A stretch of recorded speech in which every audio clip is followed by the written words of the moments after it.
Cek 1 2.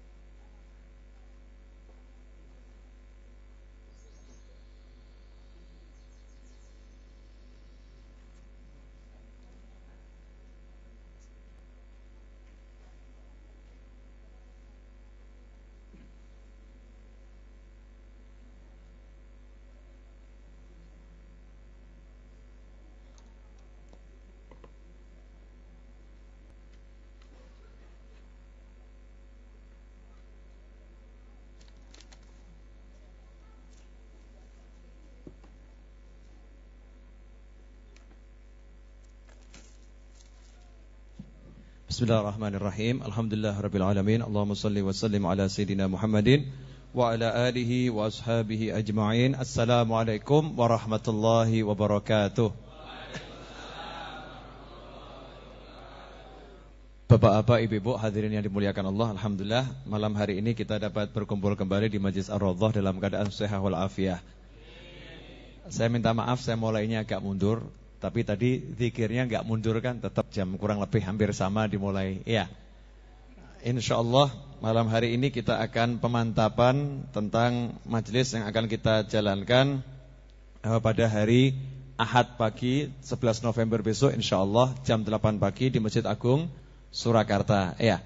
Yaitu untuk Ramah Tamah Tabligh Akbar sekaligus peluncuran buku ini. Ya, buku Umat Bertanya, Ulama Menjawab.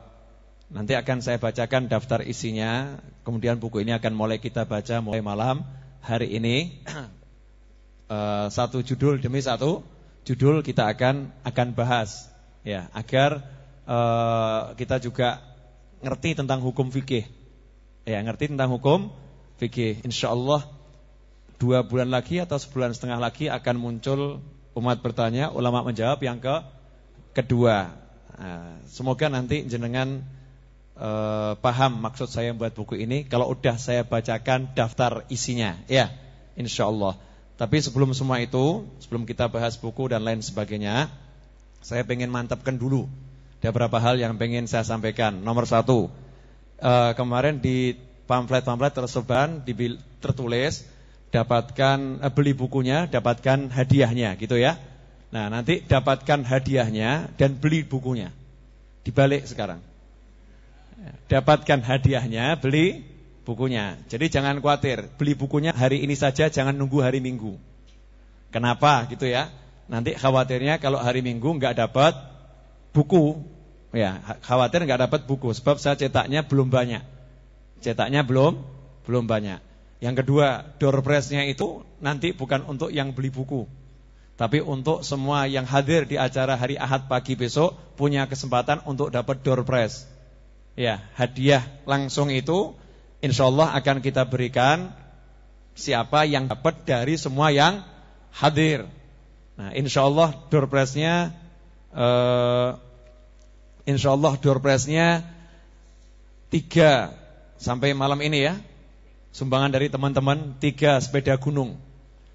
Pakai rem cakram depan belakang, ada skok bekernya lagi. Keren enggak itu? Keren ya, sepeda gunung 3. Terus televisi ada 3. Kulkas 1 merek Sharp. Ada kulkas 1. Kemudian ada kipas angin, ada VCD, DVD ya. Dan ada macam-macam, ada handphone dan lain sebagainya. Tidak ada hubungannya dengan beli buku. Jadi itu untuk semua yang hadir nanti punya kesempatan dapat door prize. Nah, yang beli buku kalau pengen dapat bukunya usahakan belinya malam hari ini. Kalau belinya nanti hari Ahad kemungkinan besar tidak kebagian karena jumlah yang saya cetak baru 3.000. Ya, baru 3.000. Kalau besok pagi saya telepon teman saya, kemungkinan bisa diambil 1.000 eksemplar. Kemungkinan, makanya teman saya tidak saya telepon. Tidak ditelepon dulu. Ya, ini saya fokuskan untuk yang ikut hari Ahad dan ikut majlis di rumah ini di Majlis Ar-Raudhah. Cukup jelas? Bapak jelas, Ibu jelas? Ini semua kan pengen dapat door prize kan? Ya, jadi kuat-kuatan dungo. Semua kan ngamalkan sholawatnya kan? Iya, jadi kalau Al-Munjiah 1000 kali itu standar, semua baca 1000. Jenengan kalau pengen dapat ya 5000 lah. Ya kan, semua punya standar. Untuk teman-teman yang jadi panitia nanti juga berhak dapat kesempatan. Jadi semua, saya nggak usah. Jadi teman-teman yang jadi panitia, jadi relawan, nanti semua juga dapat kesempatan untuk ikut undiannya. Siapa tahu relawannya dapat sepeda gunung ya. Siapa tahu relawannya nanti dapat apa, wallahu alam. Kita nggak tahu rezekinya masing-masing. Nah, bagi yang berminat untuk ikut andil ngasih hadiah door prize. Tapi syaratnya seperti yang saya sampaikan, door prize-nya minimal harga 100.000. Jangan yang murah, nanti terlampau banyak. Kasih saja satu tapi yang mantep. Ya Bu ya. Misal mobil ya Bu ya. Satu mantep gitu kan cocok. Maksud saya yang mau ngasih door prize boleh untuk memeriahkan majelis. Sehingga seandainya ada 500 orang datang cuman gara-gara pengen door prize-nya, dia dapat pahalanya 500 orang hadir majelis. Ya kan? Nah, kalau sampai yang buat semangat itu door prize-nya bagus, enggak apa-apa. Wong kita ini mau masuk surga aja diiming-imingi surga kan? Salat biar masuk surga, enggak apa-apa ngiming-imingi yang baik. Datang pengen dapat rezeki yang halal. Door prize itu rezeki halal bukan? Rezeki yang halal. Itu baik atau buruk? Ya baik. Nah, jenengan misalnya titip door prize bisa buat orang itu datang ke majelis gara-gara door prize-nya tersebut, berarti yang ngasih door prize ini ngepek ganjarannya sak majelis. Urek enggak itu? Curang kan ya? Dia ngambil pahalanya orang-orang yang hadir di majelis tersebut. Kemudian dia buat majelisnya semakin meriah, semakin bersemangat, otomatis dia dapat pahala yang lebih dari orang yang lain. Kenapa? Kehadiran door prize yang dia berikan membuat orang yang belum dapat pun udah senang. Betul kan? Belum dapat pun sudah senang. Itu suatu hal yang sangat bagus, menyenangkan hati seorang mukmin, muslim. Ya, inilah Majlis Ar-Raudhah memang bentuknya seperti ini. Ya, bentuknya seperti ini. Alhamdulillah. Nah, hadirin yang dimuliakan Allah Ta'ala, kita akan sedikit membahas buku Umat Bertanya, Ulama Menjawab, dan juga buku Ahlul Bidah Hasanah. Malam hari ini, tapi kita fokus dulu ke ini ya. Buku yang baru ini. Buku ini harganya sebetulnya 50.000, cuman kita jual 40.000. Tebelnya 200 halaman. Yang tidak mampu beli pinjam temannya. Kalau ada bab-bab yang suka silakan difoto kopi, jadi bebas ya. Tapi kalau yang mampu beli saya sarankan beli. Kalau enggak suka baca simpen di rumahnya. Syukur-syukur nanti cucu yang ke-20 baca. Ya kan, alhamdulillah kalau cucu yang ke-20 baca, maka ini yang beli pertama kali dapat pahala. Maka cucu yang ke-20 langsung nyari, iki eyangku ki kuburane ning ndi yo? Kok wis mudeng sing tak karep ki apa wis nyepake bukune, sekti ki eyangku nih ya. Nah, nawa itu yang kuat ya, nawa itu yang kuat akan bawa manfaat. Atau kita beli mungkin ditaruh di musola, ditaruh di masjid, atau ditaruh di perpustakaan kantor, sehingga setiap orang yang baca kita dapat pahala. Alhamdulillah, insyaallah manfaat. Insyaallah ya. Boleh sekarang saya bacakan daftar isinya? Ya. Biar kita tahu isi bukunya apa. Daftar isinya sebagai berikut. Mengapa bertanya? Jadi ada bab judulnya mengapa bertanya, pahalanya apa, kenapa harus bertanya, dan lain sebagainya. Kedua, keutamaan menuntut ilmu. Satu hadis sederhana tentang keutamaan menuntut ilmu. Yang ketiga, mengapa harus bermadhab. Yang keempat, hukum berkhitan bagi wanita. Ya, hukum berkhitan bagi wanita. Memang saya menyusun bab-babnya ini enggak saya urutkan ya. Pokoknya nulisnya kan tahu sendiri, 4 hari selesai. Jadi ya mengikuti apa yang masuk ditulis sudah. Tulis gitu, dikumpulkan semaksimal mungkin. Sebelum saya lanjutkan, saya minta Habib Dhia Al-Jufri, teman saya dari Bogor, kalau ada di majelis ini silakan maju ke depan, masuk di samping saya. Habib Dhia, tafadhal alina. Ada Habib Dhia? Habib Dhia Al-Jufri, warga Solo yang lama tinggal di Bogor. Silakan maju ke depan bersama teman-temannya mungkin. Ada sahibu mala? Iya, sekalian aja. teman-temannya. Tak Habib.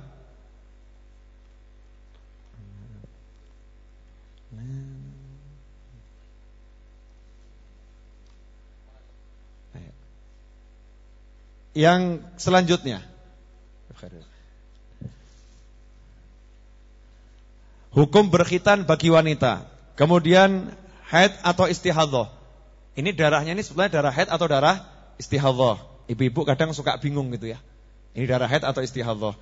Kemudian hukum haid membaca Yasin saat tahlilan.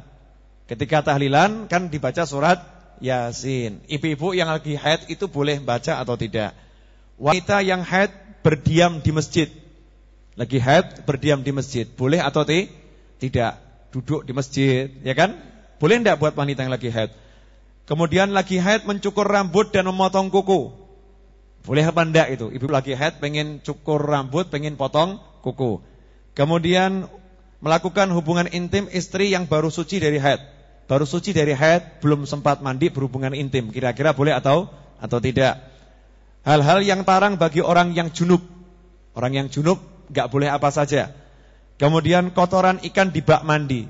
Bak mandi ada ikannya. Ini kan rumah-rumah tertentu bak mandinya masih seperti itu kan? Ada ikannya. Lah ikannya itu kira-kira buang hajat enggak itu? Ikannya juga buang hajat. Lah kira-kira jadi najis enggak airnya? Jawabannya ada di dalam buku ini. Kemudian parfum beralkohol. Pakai parfum yang mengandung alkohol, bukan parfum yang murni. Itu hukumnya najis atau tidak? Keputihan najis atau tidak? Karena hampir ibu-ibu itu rata-rata mengalami keputihan. Nah, keputihan ini najis atau tidak? Cara wudhu jika tangan diamputasi. Nah, ada orang tangannya putus. Wudhunya bagaimana ketika basuh tangan? Mengeringkan anggota wudhu. Wajah, tangan, habis wudhu kan basah. Kalau dikeringkan itu boleh atau tidak? Mana yang lebih utama, dikeringkan atau dibiarkan tetap basah? Nah, tertidur saat menyimak khutbah Jumat. Ini banyak yang langganan, betul enggak? Banyak enggak Bu langganan bapak-bapak ini? Kalau khutbah Jumat tidur, banyak enggak? Oh tadi di depan saya itu sudah qomat, ada yang masih duduk anteng gitu kan? Ya sudah qomat masih duduk anteng. Akhirnya dibangunkan sama belakangnya. Bangun. Dia jenggal gini ya, bangun. Nah ini bagaimana hukumnya wudhunya orang yang tertidur saat menyimak khutbah Jumat. Kemudian wudhu di kamar mandi. Ya boleh enggak orang wudhu di kamar mandi? Batalkah wudhu suami yang bersentuhan kulit dengan istri? Suami bersentuhan kulit dengan istri, batal atau tidak? Menjawab azan saat wudhu. Jadi ketika kita wudhu suara azan berkumandang. Padahal kita kan di sangat-sangat senah kan menjawab azan. Nah kira-kira ini wudhu sambil jawab azan boleh atau tidak? Kemudian membaca doa wudhu atau menjawab azan.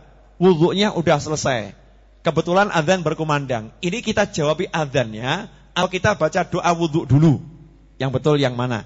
Wudhu orang yang berjanggut tebal. Ada orang jenggotnya tebal, itu airnya ketika sampai di tempat di jenggotnya ini, apakah cukup ditempelkan atau harus digosok-gosokkan dan sebagainya? Yang betul bagaimana, gitu kan? Membaca basmalah saat memulai wudhu. Mau wudhu baca basmalah, itu hukumnya wajib atau sunnah? Menyentuh kemaluan apakah membatalkan wudhu? Ya, batal tidak wudhunya? Melintasi shaf untuk berwudhu. Ketika sholat di masjid misalnya jamaahnya itu shafnya banyak, kebetulan yang di depan batal wudhunya. Mau ke tempat wudhu kan harus melewati shaf-shaf di belakangnya. Nah itu yang betul duduk nunggu jamaahnya selesai atau melewati shaf-shaf tersebut untuk berwudhu. Wudhu tanpa mengenakan busana atau dalam keadaan telanjang. Ini sebetulnya bagaimana hukumnya? Ini biasanya bapak-bapak nih kalau habis mandi mau wudhu itu ya Pak ya? Iya Pak. Ibu-ibu juga. Ya ini kalau wudhu di kamar mandi dalam keadaan tidak pakai busana, ini kira-kira bagaimana wudhunya? Sahkah wudhu dan sholat orang yang bertato? Ya, yang hadir majelis ini yang bertato jangan khawatir. I like you. Ya, I love you. Jadi yang kalau pernah bertato, ya pernah bertato, sekarang bertato, suka pengajian, itu berarti orang yang luar biasa baiknya. Jawabannya saya jawab sekarang, sholatnya sah. Syaratnya satu, nyesel kenapa saya kok bertato. Udah, nyesel. Artinya tatonya jangan ditambah lagi. Nanti keterangannya ada di buku ini. Kemudian wudu dengan air yang dihangatkan. Hawanya dingin atau mungkin tidak pakai dingin tapi pakai air panas atau air hangat, asal jangan air umum. Air umum bunuh diri nanti ya. Ngerusak tubuh. Misalnya water heater itu kan ada kan pemanas air yang buat panas, mesin pemanas air. Melanjutkan atau mengulangi wudu. Kita wudu airnya habis. Ya, padahal itu udah sampai basuh tangan. Pindah ke tempat lain yang airnya ada mengalir. Itu harus diulangi atau cukup melanjutkan. Buang angin atau was-was. Biasanya orang habis wudu atau mau sholat atau di tengah sholat, ada rasa seperti yang meletup-meletup di belakang gitu ya. Seperti plup-plup-plup gitu kan. Cuman rasanya. Lah, itu sebetulnya betul-betul plup, ya kan? Atau cuman was-was. Yang betul bagaimana? Kemudian yang lebih utama dalam sholat, itu sholat sunnah memperbanyak rakaat atau enggak usah banyak-banyak rakaat tapi berdirinya yang lama. Artinya 1 rakaat khatam Quran gitu ya. Mana yang lebih utama? Banyak rakaatnya atau lama berdirinya. Sholat sambil memejamkan mata. Ya, sholat merem. Ya, itu kira-kira boleh atau tidak? Naam. Kemudian sholat sambil memejamkan mata. Menggerak-gerakkan jari telunjuk saat tasyahud, tahiyat. Itu kan jari telunjuk dijulurkan ya. Nah, kan ada yang diubeng-ubengkan gitu. Nah, kira-kira itu boleh atau tidak? Batal atau tidak? Atau yang utama yang mana? Ada di sini sudah jawabannya. Adzan dan iqamat untuk sholat jamak. Kalau sholatnya itu jamak, misalnya zuhur sama asar, adzannya cukup sekali atau harus 2 kali? Ya, qomatnya sekali atau 2 kali. Menjawab adzan radio atau televisi. TV adzan, misalnya maghrib, TVRI kan suka adzan tuh ya. Atau RCTI ada adzan. Kita yang dengarkan itu sangat-sangat disunahkan menjawab atau tidak? Karena yang adzan tuh TV. Atau kita dengar dari radio adzan. Kira-kira dijawab atau tidak? Mengulangi surat Al-Fatihah dalam sholat. Sholat, baca Al-Fatihah udah selesai, kemudian was-was gitu ya. Tadi saya Fatihahnya kurang khusyuk, enggak mantap, diulangi. Atau mungkin betul-betul kurang mantap sama dia, diulangi lagi. Boleh enggak dia mengulangi surat Al-Fatihah? Kemudian suami berjamaah di masjid, lalu pulang ke rumah mengimami istrinya. Sholat maghrib di masjid, pulang ke rumah jadi imam untuk istrinya sholat maghrib. Atau sholat isya, atau sholat subuh, atau sholat duhur, atau sholat asar. Artinya dia sholatnya 2 kali. Pertama jadi makmum, kedua jadi imam. Boleh atau tidak? Kemudian mengucapkan salam setelah salam pertama imam. Sholat imamnya sudah assalamualaikum warahmatullah, baru sekali kita langsung mengucapkan assalamualaikum warahmatullah. Itu kira-kira boleh atau tidak? Mengucapkan sami'allahu liman hamidah atau rabbana walakal hamd. Yang betul yang mana? Langsung rabbana walakal hamd atau pakai sami'allahu liman hamidah. Kemudian memperlama rukuk karena menunggu makmum. Boleh enggak? Imam tahu di belakangnya ada makmum yang mau ngikuti, tapi imamnya waktu itu sedang rukuk. Semisal makmumnya ngomong, "Enteni aku." Ya itu makmum rodok nyeleneh gitu ya. Intinya imam tahu di belakang ada makmum yang terlambat baru datang. Hendaknya imam ini nunggu yang lama atau segera saja enggak usah lama-lama langsung berdiri menurut wajarnya. Kemudian belum baligh menjadi imam. Kita punya anak kecil, biasanya ibu-ibu gitu ya, punya anak laki. Anak lakinya belum baligh tapi sudah sunat. Ya sudah sunat. Dia mau jadi imam buat ibunya, biar ibunya dapat pahala sholat berjamaah. Itu kira-kira keimamannya syah atau tidak? Ya, sah atau tidak? Membaca alhamdulillah ketika bersin dalam sholat. Waktu sholat tiba-tiba shing. Ya, ini kan bersin. Nah, dia mengucapkan refleksnya alhamdulillah. Nah, itu disunahkan atau tidak? Batal enggak sholatnya kalau mengucapkan seperti itu? Kemudian pengganti mukena, semisal di mall di mana rukuh enggak ada. Ini perempuan mau sholat, terus pakainya apa gitu. Kemudian wanita sholat rambut kepalanya berjuntai keluar. Ini ibu-ibu waktu sholat ada rambut kepalanya yang keluar entah dari samping, entah dari atas gitu kan. 1 atau 2, itu hukumnya bagaimana? Wanita sholat punggung telapak tangan terbuka. Ya, ada wanita sholat, telapak tangannya ini punggungnya, yang hitam kelihatan. Itu sholatnya sah atau tidak? Wanita sholat, telapak kakinya terlihat. Ketika sujud, ya, telapak kakinya kelihatan. Itu kira-kira sholatnya sah atau tidak? Telepon genggam atau HP berdering saat sholat di masjid. Ya, ini sholat di masjid, teleponnya bunyi. Itu hukumnya bagaimana? Makanya panitia-panitia masjid kan agak sadis ya. Yang bawa HP harap dimatikan. Betul, Bu? Ya, sadis enggak ini? Yang bawa HP harap dimatikan. Berarti sing gawa HP patenono. Sadis enggak itu? Sadis. Yang bawa HP kan berarti orangnya kan harap dimatikan. Berarti orangnya harap dimatikan. Ini masjid pengurusnya sadisnya luar biasa. Yang betul ya kan, HP harap dimatikan. Jangan yang bawa HP. Betul enggak ini? Kadang suka salah nulis tuh ya. Suka salah nulis. Kemudian saat sujud hidung tidak menempel tempat sujud. Nah, ada manusia-manusia yang hidungnya enggak seperti hidung saya. Kalau hidung saya ini big size. Ya, hidungnya big size, gede gitu kan. Ya, wajah segini tapi hidungnya besar. Ini rada aneh memang Ibu hidungnya. Nah, kalau yang hidungnya enggak seperti saya, ada yang hidungnya kecil gitu kan. Kalau sujud hidungnya delik tadi kata Bapak. Bukan saya yang ngomong loh, Bu. Saya cuman copy paste dari pojok kiri gitu. Ada yang hidungnya tipis delik misalnya. Ketika sujud itu kalau mau ditempelkan susah ya. Tempelkan susah. Kira-kira sholatnya sah atau tidak? Apakah betul kalau sujud itu hidung harus nempel? Ini jawabannya ada di sini. Rambut menghalangi dahi ketika sujud. Kebetulan nih mas-mas ada yang rambutnya panjang ya. Waktu sujud rambutnya lengsreh. Nah, sujudnya bukan kena tempat sujud tapi kena rambutnya. Itu sah atau tidak? Lupa berada di rakaat keberapa? Nah, ini langganan ini. Kita lu apa-apa gitu. Nah, ini langganan enggak ini? Bapak Ibu langganan enggak ini? Kita langganan begini ya. Nah, kira-kira sebetulnya kalau begitu harusnya kita tentukan rakaat keberapa? Jawabannya ada di sini. Kemudian kurang 1 rakaat dan baru mengetahuinya selesai sholat. Sholat duhur cuma 3 rakaat. Selepas salam ada yang ngasih tahu jenengan sholat baru 3 rakaat. Ya. Ini harus ngulangi dari awal atau cukup nambah 1 rakaat. Caranya bagaimana ada diterangkan.